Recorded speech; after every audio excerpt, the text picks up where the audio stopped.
क्या आप क्लास 10 के स्टूडेंट हो? क्या आपको भी लगता है कि केमिकल इक्वेशन को बैलेंस करना बहुत मुश्किल है? तो यह वीडियो आपके लिए है। हेलो छुटकू और छुटकियों, कैसे हो आप लोग? आशा करते हैं कि आप लोग बहुत ही अच्छे होंगे। छुटकू और छुटकियों, आप सभी को स्वागत है आपके अपने YouTube चैनल बूस्टर बोर्ड में।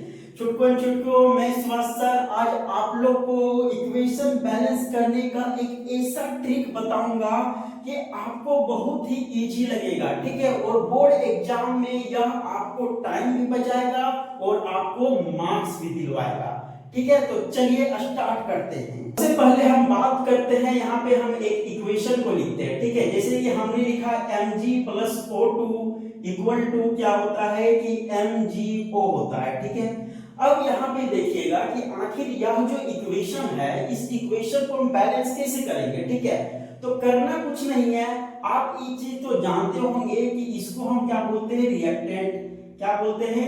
रिएक्टेंट बोलते हैं। इसको क्या बोलते हैं? प्रोडक्ट बोलते हैं। ओके, इसको क्या बोलते हैं? प्रोडक्ट बोलते हैं, ठीक है। करना कुछ नहीं है, करना यही है कि यहाँ पे जो भी एलिमेंट का यूज किया गया है, ठीक है, इस रिएक्शन में जो भी एलिमेंट का यूज किया गया है उस एलिमेंट को एक एक करके यहाँ बैठा देना है। एक एक करके क्या करना? पकड़ के यहाँ बैठा देना है, ठीक है। Mg को पकड़ लिए, यहाँ बैठा दिए। ऑक्सीजन को पकड़ लिए, यहाँ बैठा दिए, ठीक है। और प्रोडक्ट साइड में भी वही काम करना है। Mg को पकड़ना है, बैठा देना है। O को भी पकड़ना है और बैठा देना है, ठीक है।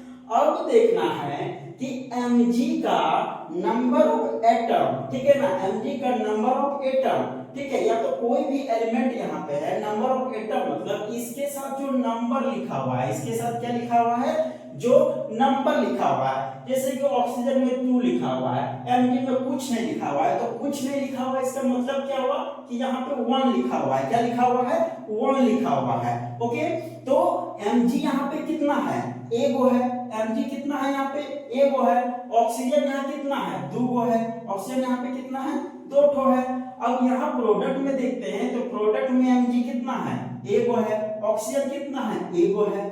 अब यहाँ पे दोनों साइड कंपेयर कीजिए, Mg1 Mg1, ऑक्सीजन 2 ऑक्सीजन 1। अब तो गड़बड़ हो गया, ऑक्सीजन यहाँ 2 ठो, ऑक्सीजन यहाँ 1 ठो।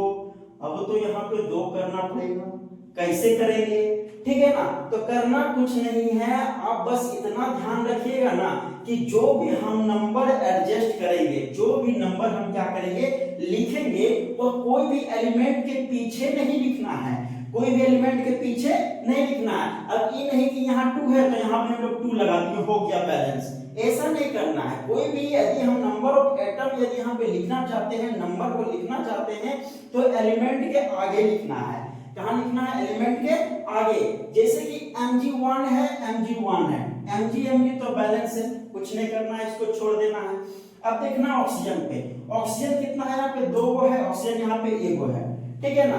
तो कहने का मतलब क्या है कि यहाँ पे हमको ऑक्सीजन कितना बनाना पड़ेगा? 2 बनाना पड़ेगा। कितना बनाना पड़ेगा? 2 बनाना पड़ेगा, ठीक है। तो हम ऑक्सीजन के पीछे तो नहीं लिख सकते हैं नंबर, तो क्या करेंगे? ये तो पूरा एक कंपाउंड है, ठीक है ना। तो हम क्या करेंगे? यहाँ पे लिख देंगे। क्या करेंगे? हम यहाँ पे लिख देंगे, ठीक है। अब देखिए यह जो 2 है ना, 2 इसके लिए भी है और 2 इसके लिए भी है, यानी 2 Mg हो गया और 2 ऑक्सीजन हो गया, ठीक है ना। अब 2 तो ऑक्सीजन हमको मिल गया, यहाँ पे 2 ऑक्सीजन हमको तो यहाँ पे मिल गया। लेकिन अब क्या हो गया कि इधर 1 Mg बचा, इधर 2 Mg हो गया। अब क्या करेंगे? अब कुछ नहीं करना, बस इधर 2 लिख देना है। अब ध्यान दीजिए, 2 Mg 2 Mg 2 ऑक्सीजन और 2 ऑक्सीजन। ओके, तो समझ में आया इस इक्वेशन को कैसे बैलेंस किए, ठीक है। चलिए हम और इक्वेशन को इसी तरह से देखते हैं, ठीक है। अब हम बात करते हैं एक दूसरा इक्वेशन जो बहुत ही सिंपल है, ठीक है। जैसे कि हमने यहाँ पे लिखा H2 प्लस O2। अब यहाँ पे कितना हो गया? H2O हो गया, ठीक है। अब रिएक्टेंट साइड में देखते हैं, प्रोडक्ट साइड में देखते हैं। रिएक्टेंट साइड में हमने देखा कि H कितना है? 2 है। ऑक्सीजन कितना है? 2 है। उसी तरह यहाँ पे देखेंगे तो H कितना है हमारा? H है यहाँ पे 2, O कितना है? 1। पास में आ रहा है। अब यहाँ पे देखिए हाइड्रोजन, हाइड्रोजन तो सेम है, लेकिन ऑक्सीजन का नंबर ऑफ एटम क्या है? दोनों का डिफरेंट है, ठीक है। तो कहने का मतलब क्या है कि यदि नंबर हमको यहाँ पे 2 करना है तो हमको पीछे नहीं लिखना पड़ेगा, हमको कहाँ लिखना है, आगे। कहाँ लिखना है, आगे। तो यदि हम यहाँ पे 2 कर देते हैं, यहाँ पे यदि हम 2 कर देते हैं, ठीक है ना, तो 4 हाइड्रोजन हो गया और 2 ऑक्सीजन हो गया, यानी ऑक्सीजन यहाँ पे 2 हो गया, लेकिन हाइड्रोजन कितना हो गया, 4 हो गया। ठीक है, अब क्या करना पड़ेगा कि ऑक्सीजन 2 तो हमने तो पा लिया, लेकिन हाइड्रोजन 4 को हो गया, तो हाइड्रोजन 4 को करने के लिए इधर क्या करेंगे, 2 से मल्टीप्लाई कर देंगे। तो अब 2 दूना कितना हो गया, इधर भी कितना हो गया, 4 हो गया। तो इस इक्वेशन को हमने बैलेंस कर दिया, ठीक है ना। अब जैसे कि इस इक्वेशन में कोई छेड़छाड़ नहीं करना है, ये नहीं कि इधर यहाँ पे एक ऑक्सीजन था कि 2 को मिटा देंगे, एक को इधर भी बन जाएगा, एक को इधर भी बन जाएगा, वैसा नहीं करना है। इक्वेशन को कोई छेड़छाड़ नहीं करना है। इक्वेशन जो दिया गया है उसी में आपको नंबर ऑफ एटम को जोड़ना है, ठीक है ना। कैसे जोड़ोगे, मल्टीप्लाई करके, ठीक है, कोई भी एलिमेंट के आगे लिख के। ओके, चलिए और दूसरा एग्जांपल हम देखते हैं, दूसरा इक्वेशन हम देखते हैं, ठीक है। अब यहाँ पे एक बहुत ही बेहतरीन एग्जांपल हम देख रहे हैं, Zn plus H2SO4 equal to हो गया ZnSO4 प्लस H2, ठीक है। अब इधर देखिएगा रिएक्टेंट साइड और प्रोडक्ट साइड में कि रिएक्टेंट में कितना है, रिएक्टेंट में जो Zn है वो कितना है, एगो है, H कितना है, 2 ठो है, S कितना है, 1 ठो है, और O कितना है, 4 ठो है, ठीक है। Zn कितना है, एगो, हाइड्रोजन कितना है, 2 ठो, सल्फर कितना है, 1 ठो, और ऑक्सीजन कितना है, 4 ठो है।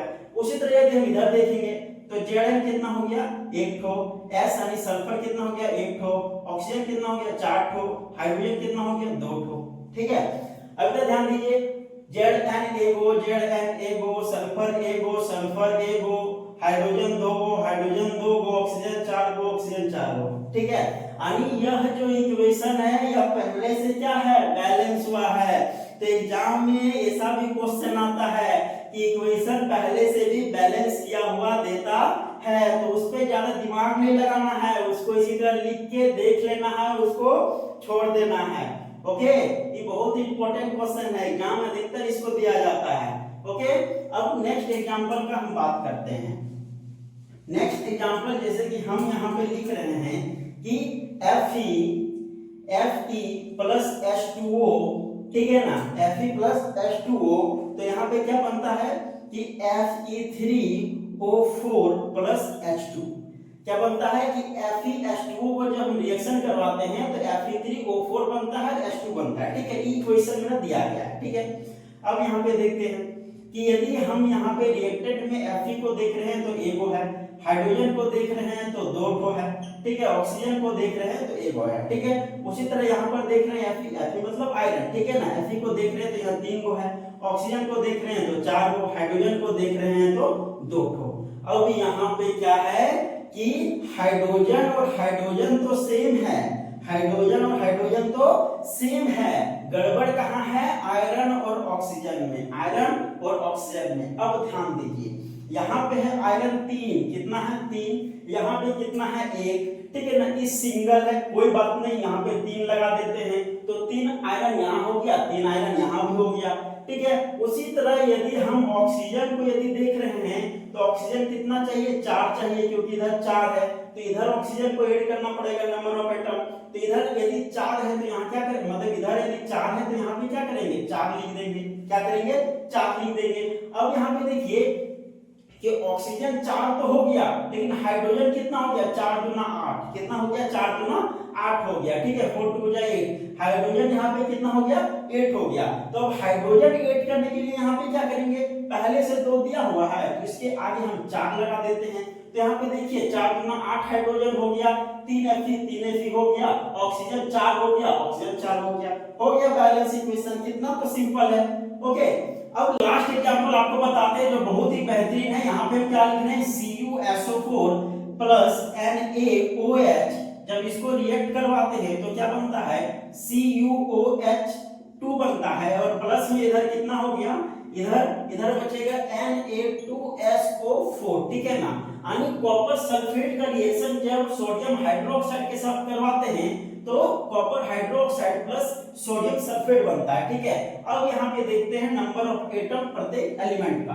यहाँ पे होगा कॉपर का देख रहे हैं 1 ठो है, सल्फर का देख रहे हैं 1 ठो है, ऑक्सीजन का देख रहे हैं 4 ठो है। अब यहाँ पे ध्यान दीजिएगा, ऑक्सीजन यहाँ 4 ठो और 1 ठो, कुल मिला के कितना हो गया 5 ठो। यहाँ 4 नहीं, कितना हो जाएगा 5 हो जाएगा, कितना हो जाएगा 5। उसी तरह यदि सोडियम का देख रहे हैं तो सोडियम यहाँ पे कितना है 1 है, और हाइड्रोजन यदि देख रहे हैं तो हाइड्रोजन यहाँ पे कितना है 1 ठो है, ठीक है। उसी तरह यदि इधर बात करते हैं तो Cu मेरा हो गया 1 ठो। अब इधर ध्यान दीजिएगा, ये जो ब्रैकेट के बाहर जो 2 है ना, यह 2 दोनों के साथ है, यह 2 दोनों के साथ होता है, ये नहीं कि केवल इसी के साथ, नहीं, ये 2 जो है इसके साथ भी और इसके साथ भी। तो यहाँ पे ऑक्सीजन कितना हो गया 2 ठो और इधर है 4 ठो, कुल मिला के ऑक्सीजन कितना हो गया इधर 6 ठो, ऑक्सीजन यहाँ पे कितना हो गया 6 ठो हो गया, ठीक है। अब यहाँ पे किसका बात करते हैं, सोडियम का यदि बात करते हैं तो सोडियम कितना हो जाएगा यहाँ पे 2 ठो। उसी तरह हाइड्रोजन का यदि बात करते हैं तो हाइड्रोजन कितना है यहाँ पे 2 ठो है, हाइड्रोजन कितना है 2 ठो। और यदि सल्फर का बात करते हैं तो सल्फर यहाँ पे कितना है 1 ठो है, सल्फर यहाँ पे कितना है 1 ठो। अब दोनों से कंपेयर कीजिए, कॉपर हो गया 1, कॉपर हो गया 1, कॉपर में कोई छेड़छाड़ नहीं। सल्फर हो गया 1 ठो, सल्फर भी हो गया 1 ठो, ठीक है, ये भी सेम है। हाइड्रोजन है यहाँ पे 1 ठो, हाइड्रोजन है यहाँ पे 2 ठो, सोडियम है यहाँ पे 1 ठो और सोडियम है यहाँ पे 2 ठो, ऑक्सीजन है यहाँ पे 5 ठो, ऑक्सीजन है यहाँ पे 6 ठो। यानी ऑक्सीजन में गड़बड़ है, सोडियम में गड़बड़ है और हाइड्रोजन में गड़बड़ है, ठीक है। अब ध्यान दीजिए, इसको कैसे हम सॉल्व करेंगे, इसको कैसे बैलेंस करेंगे, ठीक है। अब ध्यान से देखिए इसको, कॉपर 1 कोई छेड़छाड़ नहीं, इसको छोड़ देना है।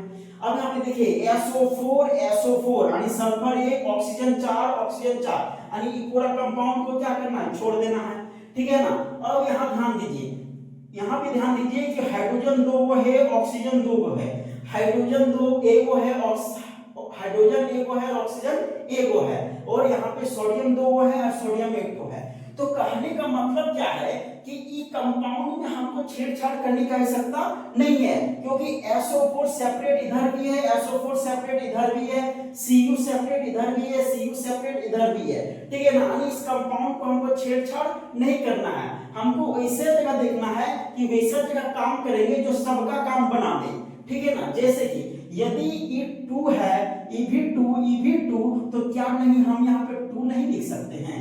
यदि हम यहाँ पे 2 लिख देते हैं तो देखिए 2 वो सोडियम भी हो गया, 2 वो ऑक्सीजन हो गया, 2 हाइड्रोजन भी हो गया, पास में आया। अब 2 सोडियम, इधर भी 2 सोडियम, अब ऑक्सीजन इधर कितना था टोटल 2 और 4 6, तो इधर में कितना हो गया 2 इधर और 4 इधर 6 हो गया। उसी तरह हाइड्रोजन के यदि देखते हैं तो हाइड्रोजन इधर 2 था तो इधर भी हाइड्रोजन 2 हो गया, कॉपर 1 था, कॉपर 1 हो गया, और यहाँ पे सल्फर 1 था, सल्फर 1 हो गया। पास में आया। तो इस तरह से हम कोई भी इक्वेशन को बहुत ही इजी तरीका से सॉल्व कर सकते हैं, उसको बैलेंस कर सकते हैं, ठीक है। तो कैसी लगी यह वीडियो आप कमेंट सेक्शन में जरूर बताइएगा, और इसी तरह इंटरेस्टिंग वीडियो पाने के लिए इस चैनल को जरूर से जरूर सब्सक्राइब कीजिएगा, ठीक है। इसी तरह मिलते हैं एक बेहतरीन वीडियो के साथ नेक्स्ट वीडियो में, ठीक है। धन्यवाद।